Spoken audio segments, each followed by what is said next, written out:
Hai hai, ketemu lagi dengan channel chemistry kita. Kali ini saya akan melanjutkan pembahasan untuk materi kimia kelas 11, yaitu mengenai materi titrasi dan pengenceran. Oke, apa itu titrasi? Di sini yang saya akan bicarakan adalah titrasi asam basa. Jadi titrasi itu adalah suatu metode penentuan kadar atau konsentrasi suatu larutan baku dengan larutan lain yang telah diketahui konsentrasinya, di mana nanti untuk titrasi asam basa ini sering disebut juga sebagai titrasi netralisasi. Nah, bagaimana cara untuk titrasi? Jadi di sini nanti untuk titrasi saya akan menyiapkan titrat. Titrat di sini adalah zat yang akan kita titrasi, kemudian titran di situ adalah zat yang menitrasi. Jadi nanti untuk titrat itu akan diletakkan di dalam Erlenmeyer, sedangkan untuk titran itu akan berada di buret. Nah, kemudian nanti setelah kita tambahkan indikator, misalnya phenolphthalein, kita akan buka pipanya, sehingga nanti akan mengalir aliran dari buret. Jadi di sini titrannya itu akan menitrasi titrat. Nah, ketika sudah terbentuk warna pink, merah muda, pink samar, nah itu artinya kita sudah menghentikan titrasinya karena sudah terjadi titik ekuivalen. Nah, seperti yang saya katakan tadi, titran itu adalah larutan standar atau baku yang sudah diketahui konsentrasinya dan ditempatkan di dalam buret. Sedangkan titrat itu adalah larutan yang akan ditentukan atau dihitung konsentrasinya dan ditempatkan dalam labu Erlenmeyer. Nah, untuk rumus titrasi sendiri, itu rumusnya adalah Mavana. Ma kali Va kali Na sama dengan Mb kali Vb kali Nb, di mana Va adalah volume asam, kemudian Vb adalah volume basa, Ma adalah molaritas asam, Mb adalah molaritas basa. Untuk Na di sini adalah valensi asam atau jumlah H+, sedangkan Nb itu adalah valensi basa atau jumlah OH-nya. Kita akan coba beberapa tipe soal untuk titrasi. Yang pertama, sebanyak 100 ml larutan H2SO4 0,2 molar dititrasi dengan 50 ml NaOH. Pertanyaannya, berapa molaritas dari NaOH tersebut? Oke, kita tahu bahwa H2SO4 itu adalah suatu asam, sedangkan NaOH itu adalah basa. Kita tinggal aplikasikan saja ke rumus Mavana tadi, MaVaNa sama dengan MbVbNb. Molaritas asamnya di sini sudah diketahui 0,2 molar. Kemudian volume asamnya sudah ada ya, ini 100. Nah, bagaimana dengan valensi asam atau Na-nya? Di sini tadi Na adalah jumlah H+ ya. Di H2SO4 jumlah H-nya ada 2, sehingga Na di sini nilainya adalah 2. Molaritas basa atau molaritas NaOH di sini ditanyakan. Volume NaOH sudah diketahui 50 mili, sedangkan valensi basa atau Nb-nya di sini OH-nya itu jumlahnya 1, sehingga di sini Nb-nya 1. Oke, sehingga 40 sama dengan Mb dikali 50, sehingga Mb 40 bagi 50 hasilnya adalah 0,8. Nomor 1 jawabannya adalah pilihan yang A. Kemudian nomor 2, berikut ini data hasil percobaan titrasi, ada kata kunci titrasi, larutan MgOH2 dengan larutan HCl 1 molar, di mana ada 3 percobaan titrasi yang dilakukan. Berdasarkan data tersebut, massa MgOH2 yang bereaksi adalah berapa? Oke, karena di sini ditanyakan massa, tapi kan di sini diketahui kata kunci titrasi, berarti kita akan mencari molaritas MgOH2 terlebih dahulu, baru setelah itu kita akan mencari massanya. Menggunakan rumus Mavana terlebih dahulu, yang asam itu yang HCl ya, HCl itu adalah asam, kemudian MgOH2 itu adalah basanya. Oke, molaritas asamnya di sini HCl sudah ada 0,1 molar. Kemudian volume asamnya, nah ini kan ada angka ya, ada 3 angka yang berbeda-beda, nah kita rata-rata, jadi kita jumlahkan, kita bagi 3. Atau kalau dia sudah urut, kita ambil saja data yang tengah, karena biasanya untuk data percobaan itu selisihnya sama, jadi ada 20,2, 20, dan 19,8, di sini nilai tengahnya adalah 20. Sehingga volume asamnya di sini adalah 20, sedangkan valensi asam atau jumlah H+ di HCl adalah 1. molaritas basanya kita cari, kemudian volume basa atau volume MgOH2 di sini dari 3 percobaan volumenya sama-sama 10, berarti jelas rata-ratanya adalah 10. Kemudian NB atau valensi basa di sini MgOH2, jumlah OH-nya ada 2, berarti NB-nya adalah 2. Sehingga 2 sama dengan MB kali 20, MB 2 per 20 yaitu 0,1 ya. Nah, nilai molaritas ini kita gunakan untuk mencari pertanyaannya, yaitu massa. Dimana kita tahu molaritas itu rumusnya adalah massa per mR kali 1000 per volume. Di sini volumenya dalam satuan mili ya, mililiter. Oke. Nah, molaritasnya ini tadi sudah ketemu. Kita masukkan ke sini. Masanya ditanya mR dari MgOH2. Kita bisa cari ya, Mg itu 24, kemudian O-nya itu 16 kali 2, 32. Hanya ada 2, 1 kali 2, 2. Berarti 2 ditambah 32 itu 34, tambah 24 yaitu 58. Dikali 1000 per volume, karena di sini yang ditanyakan adalah massa dari MgOH2, berarti volume yang kita gunakan adalah volume MgOH2. Di mana volume MgOH2 tadi adalah 10 ya rata-ratanya, sehingga di sini 10. Setelah kita hitung berarti massa sama dengan 2 dikali 58 kali 10 per 20 kali 1000. Hasilnya adalah 0,058. Sehingga nomor 2 jawabannya adalah yang A. Nah, kemudian untuk kurva titrasi, nanti di sini kita akan mengenal beberapa jenis titrasi, bagaimana cara menggambar kurvanya. Jadi, untuk menggambar kurva titrasi, kita akan tentukan titik awalnya dulu. Misal di sini titrasi asam kuat oleh basa lemah. Nah, di mana nanti kita harus tahu poin-poin penting ya. Asam kuat berarti yang dititrasi itu sebagai titik awalnya. Titik awalnya adalah asam kuat. Yang namanya asam berarti pH-nya di sini rendah. Kemudian dia dititrasi oleh basa lemah, berarti nanti titik akhirnya harus ada di atas. Nah, kalau kita tahu asamnya yang kuat, basanya yang lemah, berarti nanti titik ekuivalennya akan berada di daerah yang asam atau daerah yang bersifat kuat itu tadi ya, yaitu asamnya. Karena asam pH-nya di bawah 7, berarti pH titik ekuivalennya itu berada di rentan antara 5 sampai 6. Jadi nanti daerah ini itu adalah daerah titik ekuivalennya, daerah perkiraan titik ekuivalen. Apa itu titik ekuivalen? Titik ekuivalen itu adalah titik di mana titrasi mencapai setara secara stoikiometri. Kemudian bagaimana kalau titrasi basa lemah oleh asam kuat? Berarti titik awalnya adalah si basa lemah. Yang namanya basa berarti titik awalnya harus berada di atas 7. Kemudian titik akhirnya adalah di titik asam kuat. Asam berarti nanti titik akhirnya berada di bawah 7 ya, rendah ya, daerah asam kuat. Nah, karena di sini yang kuat adalah asamnya, tetap asamnya ya. Nah, berarti nanti titik ekuivalennya akan berada di daerah asam. Di sini pH titik ekuivalennya berada di rentan 5 sampai 6. Ini adalah titik ekuivalennya. Kemudian berikutnya ada titrasi basa kuat dengan asam lemah. Jadi titrasi suatu basa kuat oleh asam lemah. Yang dititrasi adalah basa kuat, berarti dia sebagai titik awalnya.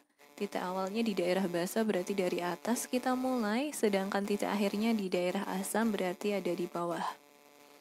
Nah, di sini karena yang kuat itu basa, berarti nanti titik ekuivalennya akan berada di daerah basa. Basa itu berarti pH-nya di atas 7. Berarti titik ekuivalennya itu perkiraannya berada di daerah 8, di pH 8 sampai 9. Ini adalah titik ekuivalennya untuk titrasi basa kuat oleh asam lemah. Sedangkan untuk kebalikannya, yaitu titrasi asam lemah dengan basa kuat, yang dititrasi asam lemah berarti titik awalnya harus berada di pH yang bawah ya. Di sini adalah titik awalnya dari suatu asam lemahnya itu. Titik akhirnya harus berada di daerah basa, berarti di atas. Karena yang dititrasi adalah asam lemah oleh basa kuat, yang kuat di sini adalah basa, berarti nanti titik ekuivalennya harus berada di daerah basa, yaitu daerah antara 8 atau 9. Ini adalah titik ekuivalen, pH titik ekuivalennya. Kemudian yang terakhir di sini ada titrasi untuk asam kuat dengan basa kuat. Asam kuat kan titik awalnya ya, karena dia adalah zat yang dititrasi, berarti titik awalnya di bawah. Sedangkan titik akhirnya basa kuat itu harus di atas.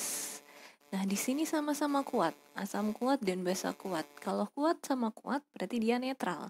Untuk netral itu titik ekuivalennya berada di pH 7. Begitu pula dengan titrasi suatu basa kuat oleh asam kuat.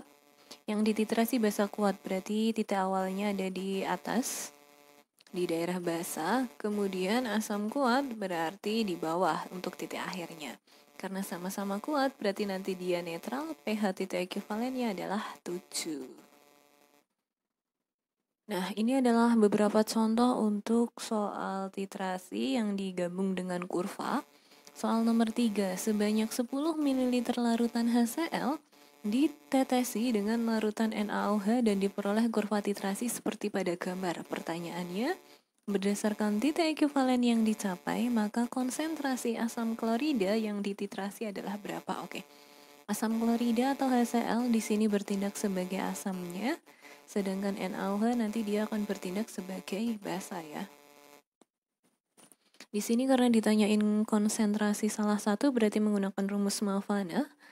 Molaritas asamnya ini ya, ditanyakan konsentrasi asam kloridanya, volume asamnya sudah ada 10 ml.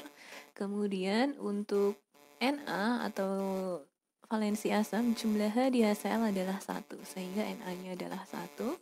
MB molaritas basanya di sini sudah ada 0,1 molar. Bagaimana dengan volumenya? Nah, kita akan gunakan volume ketika dia mencapai titik ekuivalen. Di sini titik ekuivalen itu adalah ketika grafiknya dia lurus. Nah, di sini volumenya ternyata berada pada angka 25. Berarti volume NaOH-nya itu ketika ekuivalen itu adalah 25 mili. NB atau valensi basa jumlah OH di NaOH itu adalah 1, sehingga NB-nya adalah 1. Sehingga Ma kali 10 sama dengan 2,5 molaritas asam, ini asamnya, itu adalah 2,5 dibagi 10, hasilnya adalah 0,25. Nomor 3 jawabannya adalah pilihan yang C. 4. Grafik yang menunjukkan titrasi larutan HCl oleh larutan NaOH adalah yang mana? Oke, sebelum kita mengerjakan soal ini, kita harus tahu rentan pH ya. Ada rentan dari 0 sampai 14, di mana untuk perkiraan pH asam kuat itu berada di daerah lebih dari 0 sampai hampir 3, kemudian 3 lebih sampai hampir 7 itu untuk daerah asam lemah, pH 7 itu untuk daerah netral, kemudian 7 lebih sampai hampir 11 itu untuk daerah basa lemah, dan 11 sampai 14 itu untuk basa kuat. Di sini yang dititrasi adalah HCl, di mana HCl itu nanti kita tentukan sebagai titik awal dan HCl itu termasuk ke dalam asam kuat, sehingga titik awalnya itu harus berada di asam kuat. Tadi asam kuat berada di pH lebih dari 0 sampai hampir 3, berarti titik awalnya harus berada di daerah yang rendah angkanya. Di sini kalau tidak pilihan A, ya pilihan yang B.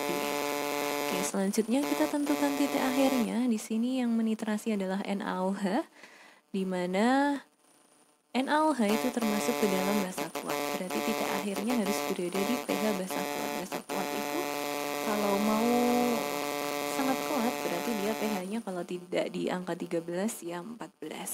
Nah, antara pilihan A dan pilihan B, untuk pilihan A kalau saya ambil garis untuk titik akhirnya, nah di sini kan antara angka 7 dengan titik akhir itu kan jauh. Berarti ada kemungkinan untuk titik akhirnya berada di angka belasan ya. Sedangkan untuk pilihan B, kalau saya ambil garis, nah di sini kan antara titik akhir dengan angka 7 ini kan sangat dekat. Berarti ini titik akhirnya bukan suatu daerah basa kuat seperti yang di soal, tapi karena antara titik akhir dengan angka 7 ini selisihnya hanya sedikit, berarti ini titik akhirnya adalah suatu basa lemah. Sehingga jelas untuk nomor 4 jawabannya adalah yang A. Hal ini juga dibuktikan dengan titik ekuivalennya ya. Di sini titik ekuivalennya 7. Kenapa bisa? Titrasi asam kuat dan basa kuat seperti yang saya jelaskan tadi, nanti titik ekuivalennya akan berada di titik yang netral, pH netral, yaitu pH 7. Oke, nomor 4A ya. Kemudian nomor 5, perhatikan kurva titrasi berikut.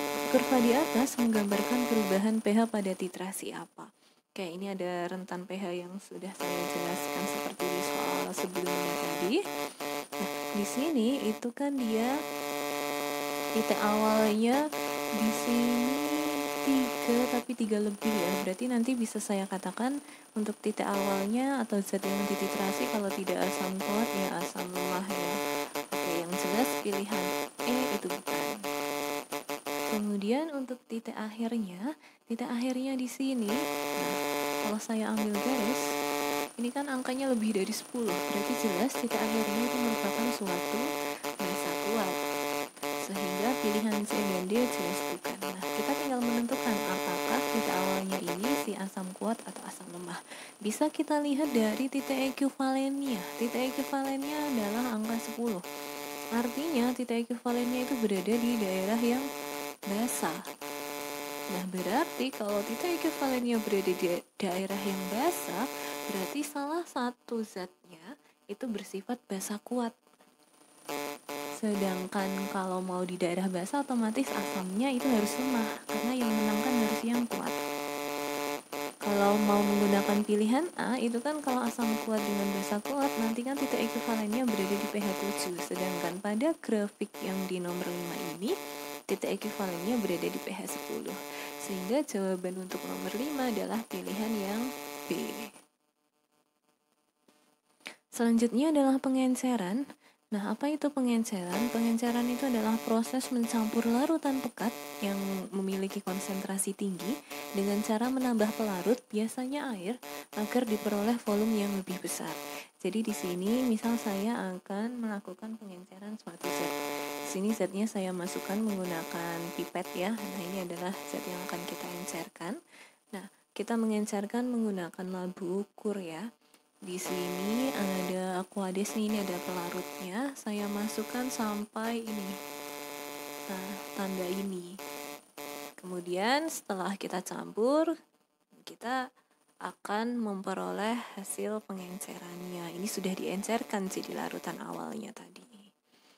Nah, bagaimana untuk rumus pengenceran? Rumus pengenceran itu M1 kali P1 sama dengan M2 kali P2, di mana P1 itu adalah volume sebelum pengenceran, P2 volume setelah pengenceran, kemudian M1 itu adalah molaritas atau konsentrasi sebelum pengenceran, sedangkan M2 adalah molaritas atau konsentrasi setelah pengenceran. Contoh soalnya sebanyak 250 ml asam asetat atau CH3COOH 0,5 molar ditambah dengan 500 ml asam yang sama dari 0,25 molar dan kemudian ditambah 250 ml air. Maka molaritas asamnya akan menjadi berapa? Oke, di sini langkah pertama tadi dia ada pencampuran sesama asam asetat ya. Jadi untuk pencampuran larutan sejenis, kita akan menggunakan rumus. Kita akan mencari molaritas ulang, molaritas campuran. Rumusnya M1 kali P1 ditambah M2 kali P2 per P1 tambah P2. Ini saya kurung saja. Oke, molaritas satunya di sini sudah ada 0,5. Kemudian volume satunya adalah 250 ya.